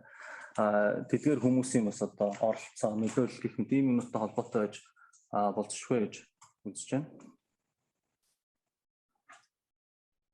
За нөгөө талаараа яг эцсийн өмчлөгчийн мэдээллийг ил тод болох, эргэлтэнд оруулснаар яг ямар давуу талууд үүсэх вэ гэдэг талаар оролцох сонирхогч талууд ялангуяа төрийн байгууллагууд маань бол харьцангуй юм сул ойлголт хандлагатай байна гэж бас авч үзэж болж байгаа. За жишээлбэл одоо зарим байгууллагууд бол энэ мэдээллийг бол цуглуулах бол зайлшгүй шаардлагатай гэдэг бол хүлээн зөвшөөрч байгаа бүх талууд. Энийг олон нийтэд нээлттэй байлгахаас илүүтэй чиг үүрэг бүхий төрийн байгууллагууд нь өөрсдөө ашиглаад явах төр экосистемийг бүрдүүлчих болно штэ гэдэг байр суурийг илэрхийлж байгаа талууд ч бас байгаа гэсэн. Тэгэхээр цаашдаа яг энийг олон нийтэд ил тод мэдээлэх, энэ мэдээллийг эргэлтэнд оруулснаар бас ямар одоо сайн үр дүнгуудд хүрч болох, хэрхэн авилгаас бас сэргийж болох талаар энэ мэдээлэл сурталчилгааны ажлуудыг бол бас зайлшгүй бид нар олон нийтийн дундчтай төрийн байгууллагуудын дундчтай бусад оролцогч талуудын дундчтай явуулах шаардлага байна гэдэг харагдаж байна.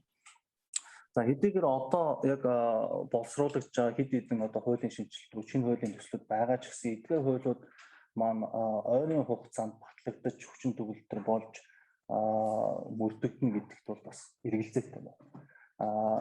Ялангуяа одоо энэ уулуурхай салбарын ил тод байдлын тухай хууль бол одоо яригдаад 5-6 жил болж байна. Одоогор бас боловсруулагдаад нэлээд шүмжлэлтэй бас юм зүйлүүд сэрэгдэж явж байгаа. Магадгүй зүгээр энэ цахим засаг одоо Mongolia те цахим үндэстэн гэдэг энэ санаачлалын хүрээнд энэ бодлогын хүрээнд тодорхой эцсийн өмчлөгчийн мэдээллийг ил тод болгох дээр тодорхой агц гарах юм боломжууд үүсч болох юм а гэж харж байгаа. Үүний нэг нь бол одоо тэр нийтийн мэдээллийн тухай хуулийн төсөл бол харьцангуй хурдтай явах байх гэж хүлээгдэж байна. Дараагийн слайд.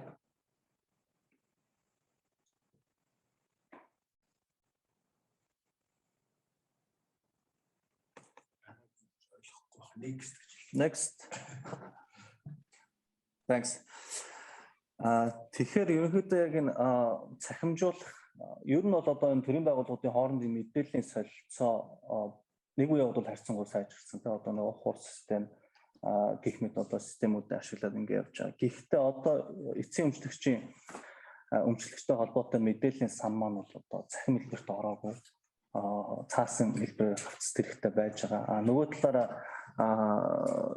энийг цахимжуулах эргэлтэнд оруулахад бол одоо энэ Mongolia буюу одоо энэ засгийн газрын цахим үндэсний энэ бодлого хөтөлбөр бол нэлээд сайн үр дүнгээ өгөх баха. Тэгэхээр энэ чиглэлд бас цааш санаачлалуудаа идэвхтэй үргэлжлүүлж авч явах хэрэгтэй гэж харж байна. За тэгээ ерөнхийдөө дүгнэлт хэлэхэд бол яг Монгол дахь эцсийн өмчлөгчийн ил тод байдлын хууль эрх зүйн орчин, за түүний хэрэгжилт, мэдээлэл цуглуулалт болон ашиглалт бол харьцангуй одоо эхлэлийн гэдэг юм уу анхны шатныхаа түвшинд явж байна. Бид одоогоор бол зөвхөн мэдээлэл цуглуул энэ шатндаа явж байна. За дараагийн шатндаа мэдээлэл мэдээж цуглуулах, хэрхэн үр дүнтэй цуглуулах вэ? За нөгөө талаар яаж одоо хянан шалгах вэ? Тухайлбал одоо тэр маягтан дээр тодорхой хувь эзэмшиж байгаа хүмүүс бол мэдээж бүртгэлийн дагуу явчихна. Гэтэл одоо нөгөө нэг өөрийн эрхийг бусдаар дамжуулж хэрэгжүүлж байгаа нөлөө бүхий энэ этгээдүүдийг хэрхэн яаж бас бид нэр баталгаажуулж хянаж энэ мэдээллийн санд оруулах вэ? Эргээд энэ мэдээллийг яаж үр дүнтэй ашиглаж ашиг сонирхлын зөрчил болцсохгүй авилгын юм хүсэл байдлуудаас сэргийлэх боломжийг төрийн байгууллагууд олцож толгойцож тэр нөгөөтэйгөөс олон нийтийн хяналтыг нэвтрүүлэх замаар яаж бий болох вэ гэдэг дээр цаашдаа бас чадтай юм системтэй арга хэмжээг авч хэрэгжүүлэх шаардлагатай байна гэдэг ийм урьдчилсан үр дүнгууд гарсан байгаа. За дараагийн яг одоо санал зөвлөмжийн хэсгийг бол манай судалгааны багийн гишүүн Тим Ло танилцуулах байна.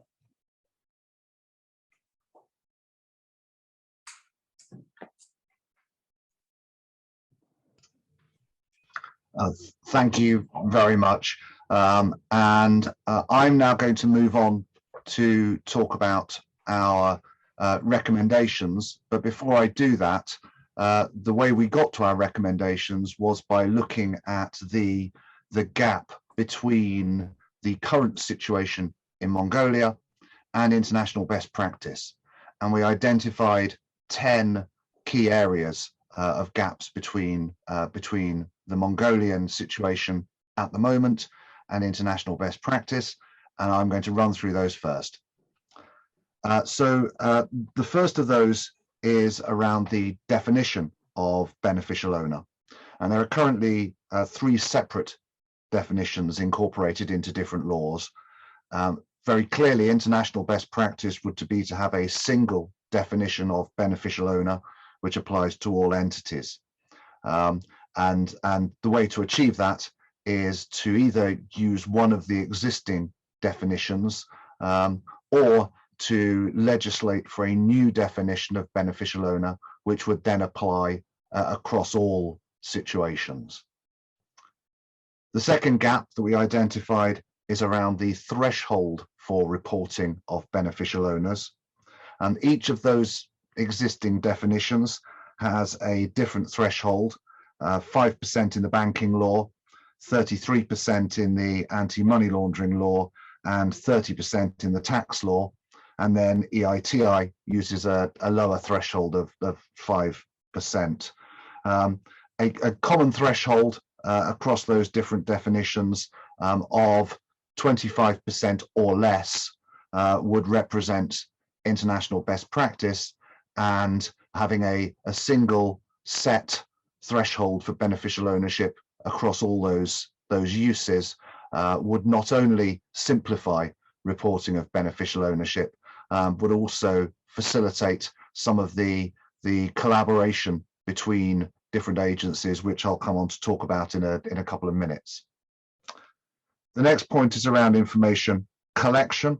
Part of the requirement is or what makes sense is to collect information which uniquely identifies beneficial owners. And the information collected in Mongolia does achieve that. However, at the moment, each of the beneficial ownership regimes collects different beneficial ownership information on those individuals. So unifying the information collection so that there is a single data set that's being collected, again, would facilitate more effective implementation. The next topic that we looked at was public registers. It's important to note, as has already been said, that the beneficial ownership in Mongolia is not currently publicly available. International best practice is moving towards public registers. We've already talked about the EU anti-money laundering directives, EITI, and although FATF doesn't currently require public registers, it is just coming to the end of a consultation process where it has asked that question about whether public registers are beneficial for the collection and sharing of beneficial ownership information. We've already referenced the right to information law, and I think it would be important in bridging that gap to see that that law is enacted and has the relevant beneficial ownership clauses in there. The next item is on stock exchange listed companies. At the moment, Mongolia has no specific regime for reporting by companies listed on stock exchanges. So those are companies which may have tens or hundreds of thousands of shareholders and no shareholders who meet the reporting threshold for beneficial ownership. The result of that can be that no information at all is collected on those publicly listed companies. International best practice may be to have a specific reporting requirement for companies that are listed on a recognized stock exchange. Similarly, for state-owned enterprises, so those entities which are partly or wholly owned by government, at the moment there is not a specific requirement in Mongolia for those companies. And again, it may be that that results in no information being collected because nobody qualifies as a beneficial owner. Again, international best practice may be to have a specific reporting requirement for companies that are wholly or partly owned by government. And by that, I don't just mean the government of Mongolia, it could be the government of any other country. We've already talked about a little bit about PEPs. Clearly, there is already a requirement for senior Mongolian public officials to submit asset declarations. There's no equivalent process that would capture beneficial ownership interests by foreign PEPs, though. International best practice here would be to have a specific reporting requirement for domestic and international PEPs who are beneficial owners in legal entities or legal arrangements in Mongolia. On verification, verification is always the most challenging part of beneficial ownership reporting. The challenge of ensuring that the information that's collected is correct, accurate, and up to date. There are currently, it's not clear what verification processes are in place in Mongolia, but there are a range of different tools which can be used, which we've looked at in our report and identified a strategic approach. But it's important to ensure that verification is in place. Redaction of information. So in the case of a publicly available register, there are certain circumstances where information can be removed from the register in order to protect the personal safety of individuals. And in the case of a public register, it would be international best practice to have some mechanism whereby in very restricted cases this information can be removed from the register, but I'll come on to talk about that in a minute. Stakeholder engagement. At the moment, there's limited interdepartmental engagement between government agencies on beneficial ownership information, and also limited engagement with companies and the private sector. International best practice would be to have ongoing and significant engagement with the private sector. That's the private sector not only as providers of beneficial ownership information, but also as users of that beneficial ownership information. So having performed that gap analysis, we then went on to develop recommendations, and there is a lot more detail on these recommendations in our report, and I would encourage you to look at those and consider those carefully. I'm going to run through them very quickly here in order that we can have some question and answer time.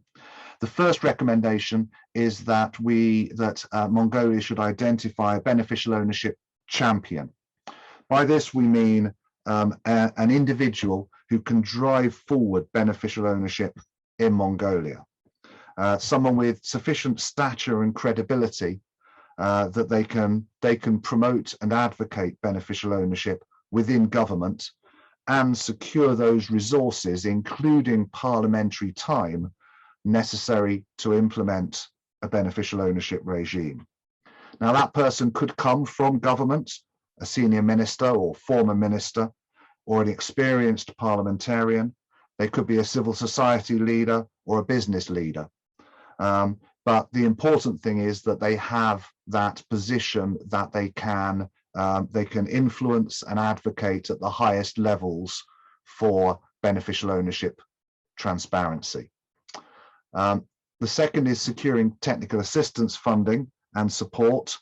Clearly, there are multiple aspects of beneficial ownership implementation which require technical assistance from the design phase to the communications to the legislative implementation, and obviously also IT and technical aspects.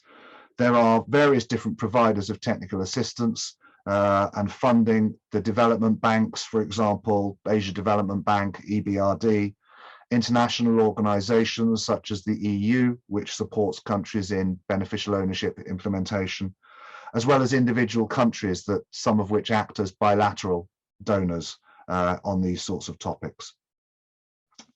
The next recommendation is the establishment of a cross-agency task force. This is a group to oversee the implementation of a public beneficial ownership register. And the task force would include representatives of the relevant government agencies and would be given the mandate to both set the strategic direction for Mongolia on beneficial ownership transparency, and also make those detailed decisions about design and implementation, but would also have the mandate to have a proactive engagement with other stakeholders, such as the private sector and civil society.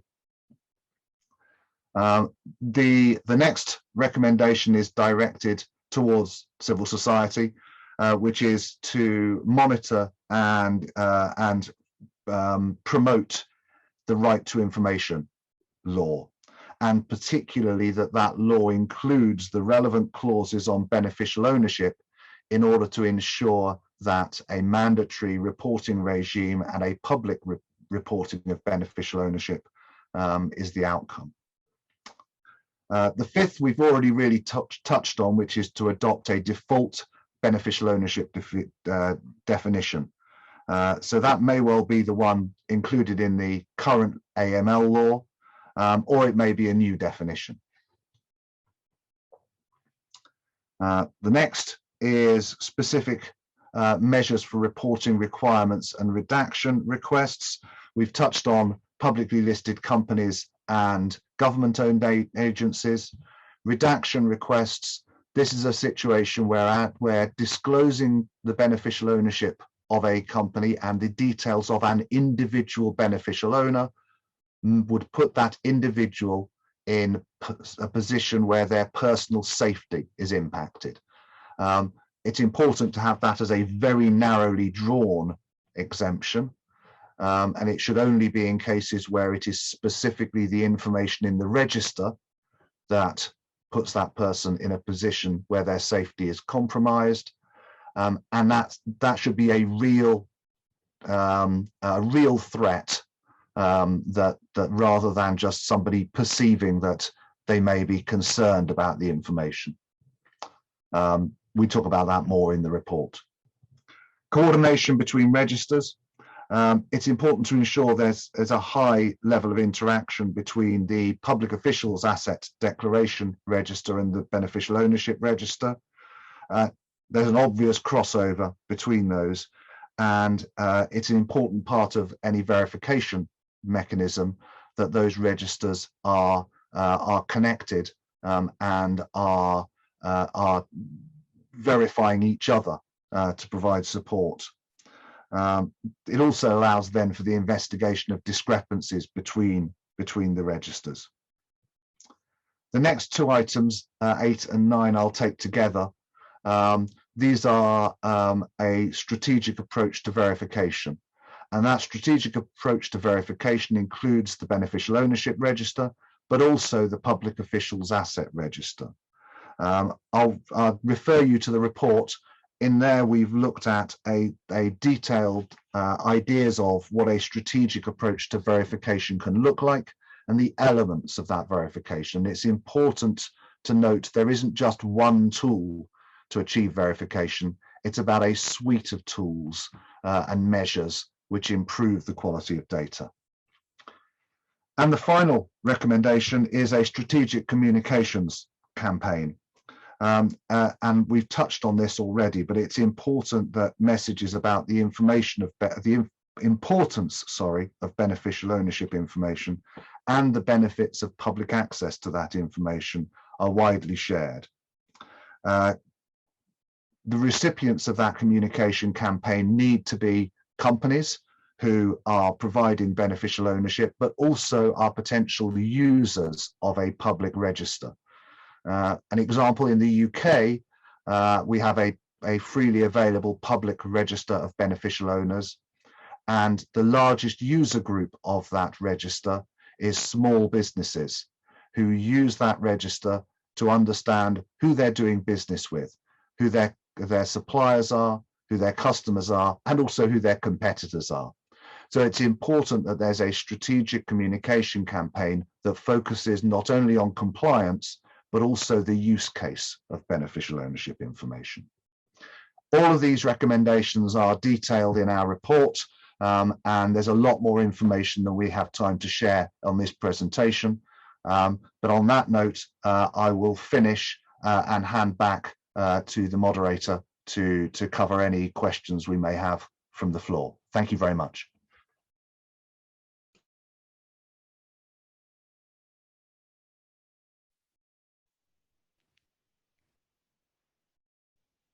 Thank you so much, Tim, for that very insightful presentation, and to your colleagues and to the other speakers today. I think it's been a really fascinating set of comments and reactions. We were hoping at this point to just take a few minutes for question and answer. We're mindful of the time, but for anyone who is on the Zoom, please feel free to include questions in the chat, either in English or Mongolian. But first, we'd like to see, since we have the benefit of an in-person community as well, we'd like to see if anyone who is attending the event in person would like to kick off with a question. So I will pause and see if Mr. Mongolia would like to solicit any questions from the in-person audience.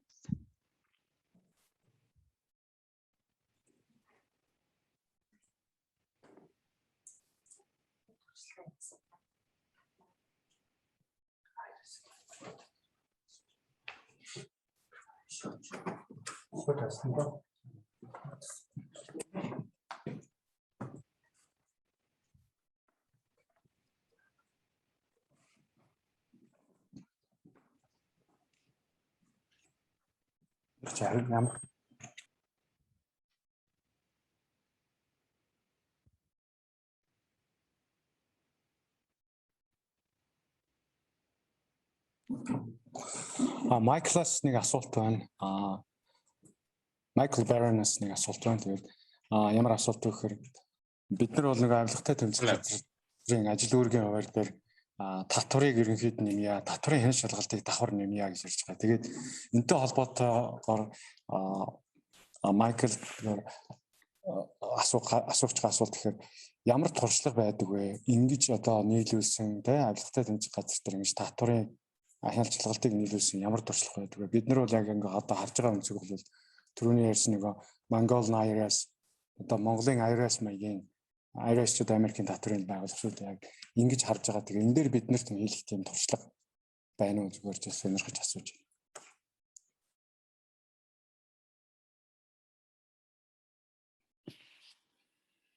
байна.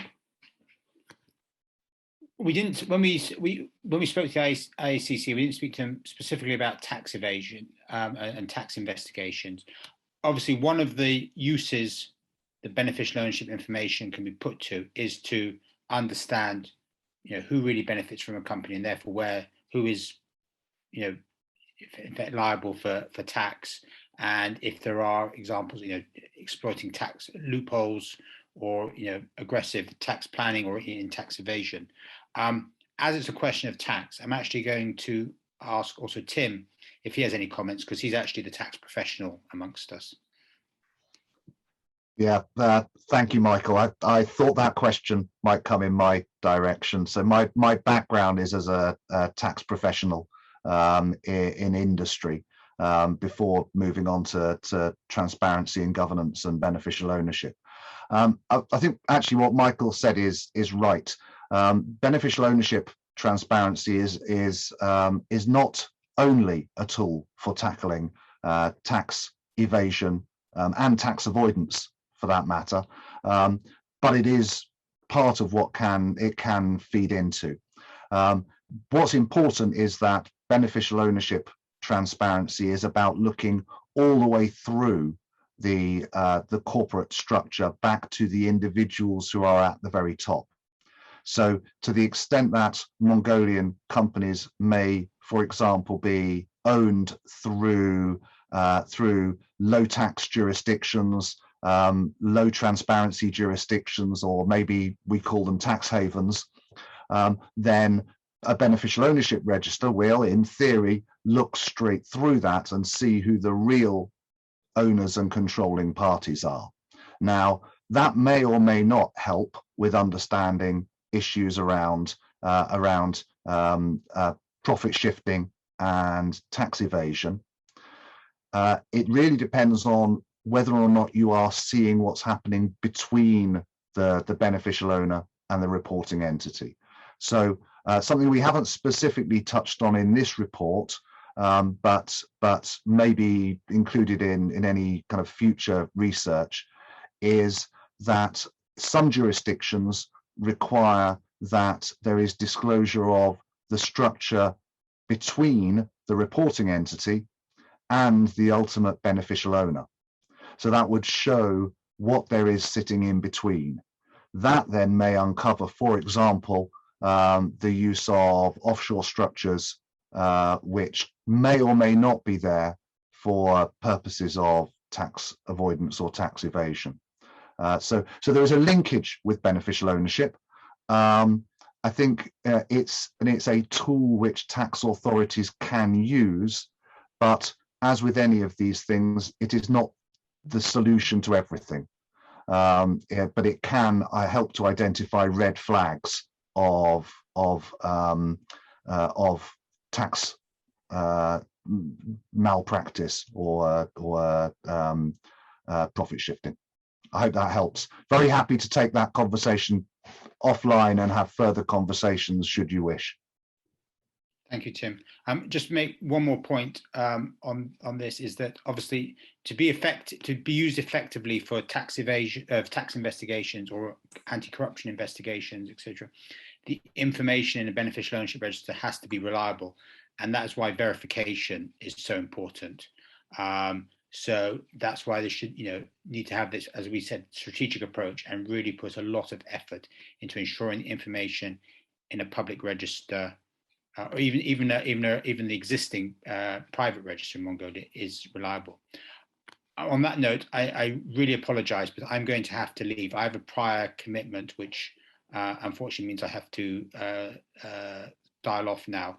But Tim and Batsugar and my colleagues from R4D and Brookings will remain online to answer your questions. And thank you very much for your attention, and happy to follow up emails and so forth to discuss the report if you want. So thank you very much, and thank you to Robin and Mario for their support. Thank you so much, Michael. We appreciate that. And thank you to Tim for your responses as well and for the question.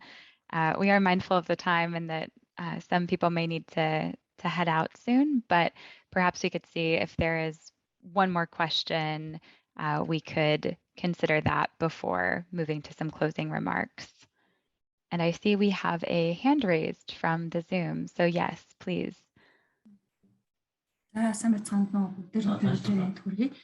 Авилгын эрсдлийг бууруулахад ачаал бүтэлтэй юм судалгаа тайлан танилцуулж шилжүүлэг зохион байгуулж байгаа хүмүүс талархал илэрхийлье. Та бүхэн судалгааныхаа хүрээнд эцсийн өмчлөгчтэй холбоотой Монголын хууль эрх зүйн орчныг бас үзсэн байгаа. За тэрэн дээр Монгол улсад бүртгэлтэй бүх хуулийн этгээд эцсийн өмчлөгчийнхаа мэдээллийг бүртгүүлж байгаа. За бүх хуулийн этгээд гэхлээр төрийн бас байгууллагууд, ашигын бас салбарын байгууллагуудаас сурж байгаа. За энэ дээр та бүхэн ямар нэгэн дүгнэлт өгсөн үү? Бусад улс оронд ямар туршлага байдаг вэ? За миний бодлоор бол эцсийн өмчлөгчийн уг одоо сурвалж нь болохоор за юм уу хувь эзэмшлэрээ дамжуулаад удирдлагын эрхээрээ дамжуулаад тухайн бизнесээс ашиг орлого бүрддэг, ашиг хуваарлж авдаг гэдэг гол юм шинж байдаг. Гэтэл төрийн бас байгууллагууд бол ашигын бүсгэл ажиллагаа явуулдаг. За ямар ч ашиг хуваарлах юм боломж бол байхгүй. Татан бүгдлаа ч гэсэн тухайн төрийн бас байгууллагууд ижил төстэй үйл ажиллагаа явуулдаг байгууллагууд шилжүүлэх юм үүтэй. Тэгэхээр Монгол улсад төрийн бас байгууллагыг эцсийн өмчлөгчөөр бүртгүүлэх шаардлага тавьж байгаа нь хэр зүг бэ? Ерөн зүгээр улсын бүртгэлийн тухай төрийн бас байгууллагын үүсгэн байгуулагч төлөөлөл удирдах зөвлөлийн гишүүдийг анх бүртгүүлэхэд тэртээ төргөө бүртгэдэг шүү дээ. Энд давхарцсан бүртгэл яваад энэ дээр та бүхэн ямар бодлоо? Maybe I can start on answering that in terms of the international best practice there, and I may hand over to Batsuga to talk more about the local Mongolian context. International best practice, you're right that beneficial ownership is defined as ownership through direct or indirect means, and that normally is through shares in a company. But if you look at the broader definition of beneficial ownership, what it normally encompasses is direct and indirect ownership and control. And control can be in many different ways. So for a company, control might not be through shares. If there is an individual who has the right to appoint or remove board directors, for example, they may be seen as actually the beneficial owner because they really control the company. So a good definition of beneficial ownership captures not only ownership and not only who benefits from, but actually also who controls. So this is where there's sometimes a slight difference between the definition of beneficial ownership for EITI purposes and the definitions which are brought in economy-wide registers. EITI focuses on who owns or benefits from, whereas economy-wide regimes tend to follow the model that FATF or the EU have, which is to also look at other forms of control of the company. So in the case of civil society organizations and not-for-profit organizations, it's still possible to identify who the individuals are who control that organization. And a well-designed definition and good legislation will require those who are controlling to report. And even in the case of companies where there is no reportable beneficial owner, because nobody holds more than the threshold of shares, a regime can then require that the details of the senior management of the company are reported, because they are deemed to control the company in the absence of a significant shareholder. So I think in answer to your question, international best practice would be to not just look at who owns and who benefits from in terms of profits, but also to look at who is ultimately controlling the company, possibly by other means. Bashir, I don't know whether you've got something to add on the specifics of Mongolia.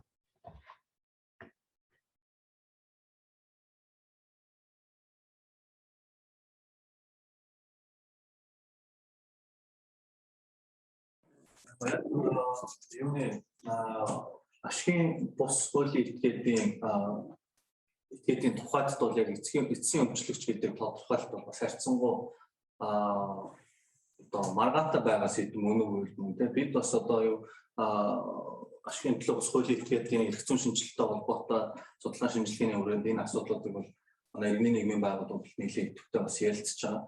Гэхдээ нэг гол зүйл юу вэ гэвэл мэдээж ашигын төлөө болон ашигын бус гэлтгүй бүхэл хуулийн этгээдүүд бол ил тод байдлаа сайжруулах шаардлагатай гэдэг дээр бол бодлого санал нэгдэж байгаа. Гагцхүү ашигын төлөө бус хуулийн этгээдийн тухайд эцсийн өмчлөгч гэдэг энэ ойлголтыг ямар хүрээнд тодорхойлж өгөх вэ гэдэг асуудал бол маш их чухал байгаа. Тэгэхээр мэдээж хувийн эзэмшлийн тухай асуудал бол энд яригдахгүй.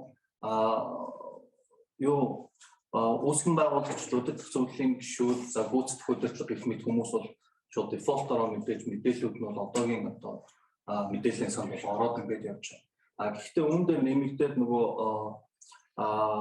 төлөөллөөр дамжуулж оролцдог, төлөөллөөр дамжуулж эрх мэдлээ хэрэгжүүлж байгаа этгээдүүдийг бас энэ эцсийн өмчлөгчийн мэдээллийн санд одоо ашигын төлөө ус хуулийн этгээдүүдийн хувьд бүртгэх тухай асуудал бас яригдчих магадгүй. Тэгэхээр миний хувьд бол яг энэ дээр мэдээж бүртгэл мэдээлэл бол шаардлагатай. Ил тод байдлууд бүхэл төрлийн хуулийн этгээдүүд бол ил тод байдлыг хангаж ажиллах шаардлагатай гэдэг дээр санал нэгдэж байгаа. Гагцхүү ямар хүрээнд ямар төвшөнд ийм төрөмс байгууллагууд буюу ашигын төлөө ус хуулийн этгээдүүдэд энэ шаардлага тодорхойлолтыг тавьж хэрэгжүүлж нэвтрүүлэх вэ гэдэг дээр бол одоо хараахан нэг мөр одоо дүгнэлт юм зөвлөмж бол байхгүй байна. Цааш та магадгүй бас судлаа шинжилгээнүүд олон улсын туршлагуудаас гарах боломжтой байгаа гэж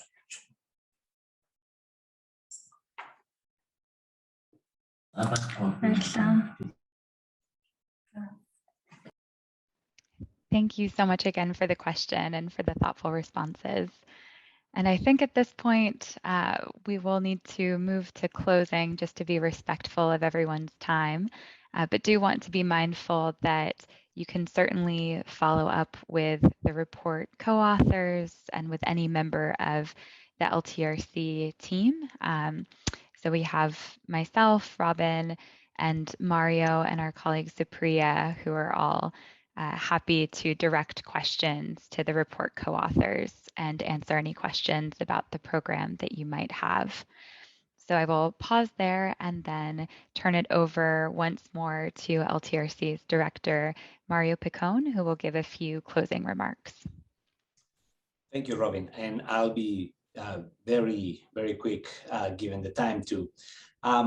There is certainly a substantive agenda looking ahead in order for beneficial ownership transparency as a policy and practice to actually accomplish what it promises, reducing corruption, preventing it, timely identifying conflicts of interest, and no single actor will be able to pursue it all. Each one of these recommendations, of course, have several implications in the way of organizing for people and organizations involved in Mongolia. Take the need for a beneficial ownership champion, for example. Champions rarely arise spontaneously, but rather organically. How can we build, inform, and empower coalitions for change between stakeholders that are not regularly talking to each other right now is important to support the emergence of multiple champions. Or take the need for coordination between registers. While steps are taken to enhance the stock and flow of information in the beneficial owner register, there needs to be a parallel effort to enhance the interoperability and cross-information from different data sources, starting with tax information. This will require a closer collaboration between the state and civil society in particular. And of course, securing public availability of bio data is fundamental to allow for stronger results in this regard. I would just like to express our gratitude to the authors of the report for such a comprehensive look at the problem. Also to Ms. Dulamsuren from IACC and Mr. Borgil from NRGI, our partners, Transparency International Mongolia, for hosting and organizing this event. And also special mention to Ms. Tekshbayar Ambasar, who has been a driving force for the exploration of solutions to challenges in the legislation and reforms needed stage, given the general way that we are looking at the problem in Mongolia. We are considering follow-up research, focus on issues emerging from this report and the conversation today, including issues like state-owned enterprises, foreign politically exposed persons, or verification measures. We are also looking forward to discuss with you and your organizations or initiatives ways in which we can support a learning for action environment around beneficial ownership transparency in Mongolia. Thank you again, and looking forward to continue the conversation in the coming months. Thank you so much, Mario, and thank you again to all of you for joining. We look forward to following up in the coming days with some of the materials that were mentioned in an earlier email, including a Mongolian translation of the final full report. So thank you again for your time. We will stop the recording now and wish you all the best with the remainder of your day. Thank you again.